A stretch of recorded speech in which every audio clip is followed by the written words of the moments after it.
कैला जब से तू किस में से करतानी रहो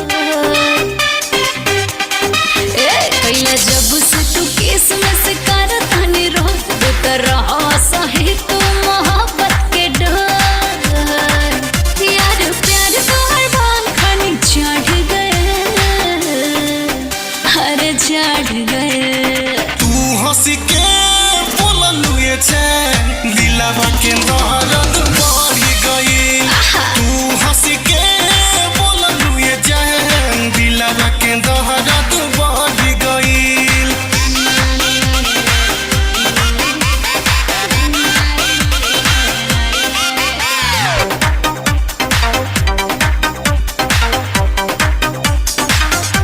हर दूधिया गोराई चैन दिले बाउराई गोरिया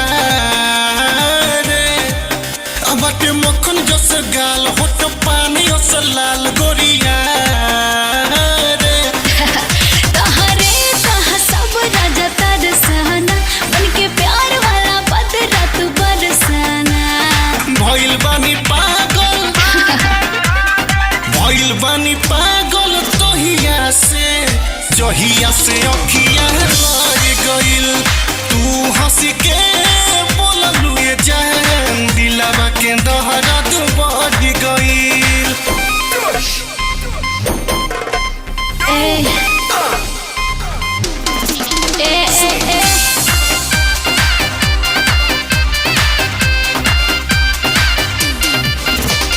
बारू गजबे के चीज हम तो हो गई मरीज चाही